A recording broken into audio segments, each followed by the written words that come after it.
Reimbursement బకాయిలను వెంటనే విడుదల చేయాలి. కేవీపీఎస్ రాష్ట్ర ప్రధాన కార్యదర్శి ఆంధ్ర మాలాద్రి మీడియాతో మాట్లాడుతూ డిమాండ్ చేశారు. రాష్ట్రంలో హాస్టళ్లు, గురుకుల విద్యా సంస్థల్లో చదువుతున్న విద్యార్థులకు మెస్ ఛార్జీలను 10% పెంచుతూ ఆంధ్రప్రదేశ్ ప్రభుత్వం తీసుకున్న నిర్ణయాన్ని కుల వివక్ష వ్యతిరేక పోరాట సంఘం ఆంధ్రప్రదేశ్ రాష్ట్ర కమిటీ స్వాగతిస్తోంది. అయితే నిత్యావసర వస్తువులు ధరలు, కూరగాయలు, పాలు, గుడ్లు, పప్పులు, వంట నూనె తదితర ఆహార పదార్థాల ధరలు విపరీతంగా పెరిగిన ప్రస్తుతం పరిస్థితుల్లో ఈ పెంపు ఏమాత్రం సరిపోదని పేర్కొంది. పేద, ఎస్సీ, ఎస్టీ, బీసీ, మైనారిటీ విద్యార్థుల ఆరోగ్యం, చదువు దృష్ట్యా ప్రభుత్వం ఈ అంశంపై పునరాలోచన చేయాలని కోరింది. అదేవిధంగా విద్యార్థులకు రావాల్సిన పెండింగ్ స్కాలర్షిప్లు, ఫీజు రింబర్స్మెంట్ బకాయిలను వెంటనే విడుదల చేయాలని ప్రభుత్వాన్ని డిమాండ్ చేసింది.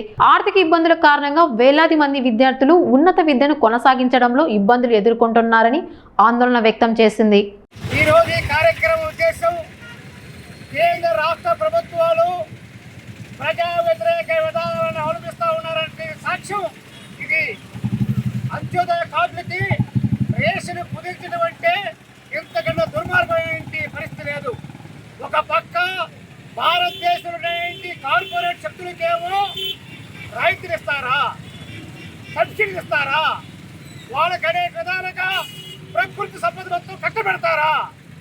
ఈరోజు దేశాలలో ప్రజలకేమో అనేక భారాలు మోపుతారా? ఒక పక్క గ్యాస్ పెంచారు, పెట్రోల్ పెంచారు, ఈ రకంగా భారాల మీద భారాలు వేస్తూ దేశంలో ప్రజలని, రైతులని, వ్యవసాయ కూలీలని, మహిళ మొత్తం యొక్క నడ్డిని కొడుతూ కార్పొరేట్లకు ఊడిగించేయడం అనేది దుర్మార్గ విషయం.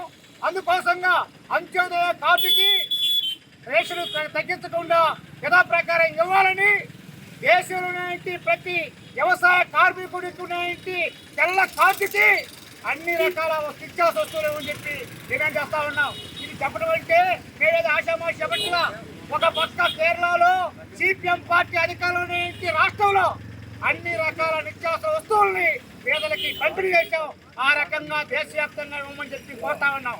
ముఖ్యంగా నరేంద్ర మోడీ దుర్మార్గమైన పద్ధతుల్లో పాలన చేస్తా ఉంటే ఆంధ్రప్రదేశ్లోనే బాబు, జగన్, పవన్ ముగ్గురు కూడా ఏ మాత్రం కూడా మాట్లాడలేదు.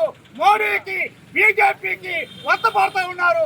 ఈ రాష్ట్రంలో ప్రజల యొక్క నెట్టలు కొడతా ఉన్నారు, ప్రజల యొక్క జీవితాలను నాశనం చేస్తా ఉన్నారు. అందుకోసంగా మోడీ యొక్క పరిణామంలో పడకుండా ఆంధ్రప్రదేశ్లో ప్రజల యొక్క బాగోగుల కోసం ప్రయత్నం చేయాలి. అలా కాకపోతే మాత్రం ఈరోజు ప్రజలు మిమ్మల్ని క్షమించని చెప్పి తెలియజేస్తూ నిత్యావసర వస్తువులు, అన్ని రకాల వస్తువులని రేషన్ కార్డుకి ఇవ్వమని చెప్పి, ప్రజా పంపిణీ వ్యవస్థని ప్రతిష్ఠ చేయమని చెప్పి డిమాండ్ చేస్తా ఉన్నాం.